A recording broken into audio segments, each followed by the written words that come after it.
Hello friends, it's me Tùng Phan from the IELTS workshop. Another day, another lovely morning and another useful speaking sample.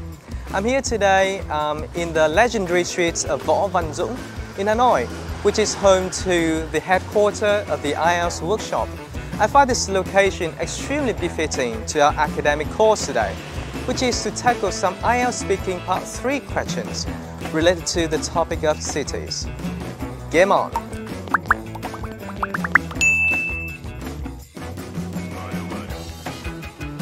The majority of the population in Vietnam reside in urban areas, particularly the sprawling metropolises of Hanoi and Ho Chi Minh City.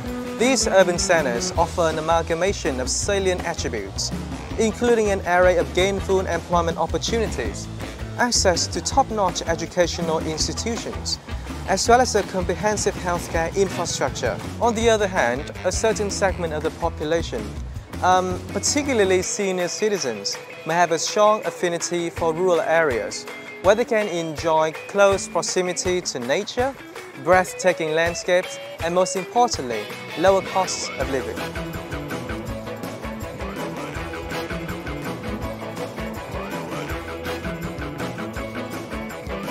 The phenomenon of urbanization is prevalent owing to multifaceted incentives it offers. Primarily, it promises an alluring prospect of augmented remuneration, an avenue for career progression, which is a compelling proposition for nascent professionals and fresh graduates. Plus, cities are often endowed with superior educational institutions, thus serving as a veritable lodestone for students and families in quest of superlative educational opportunities.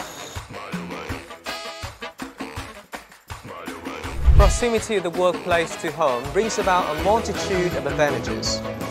Foremost among these is a substantial mitigation of temporal and psychological stress incurred during daily commutes. This proximity augments occupational efficiency by mitigating the adverse effects of commute-induced fatigue. Furthermore, it engenders cost efficiencies by curtailing expenditures related to transportation. From an urban planning perspective, the encouragement of residential areas in close proximity to employment hubs constitutes an effective strategy for the reduction of traffic congestion and environmental degradation, thus fostering urban sustainability.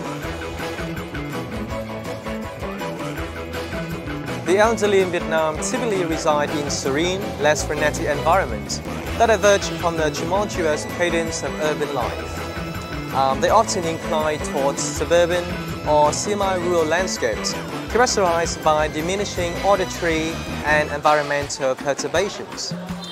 Plus, it's becoming increasingly popular for these demographics to choose, retirement communities or assisted living facilities. These serve for their specialized needs, fostering a cocoon of, sociability and security. Such places have become increasingly popular among these people over the past 10 years, I guess. That's it for today. Thank you very much for tuning in. I love you all and I hope to see you again very soon. All the best. Tùng Phan signing off.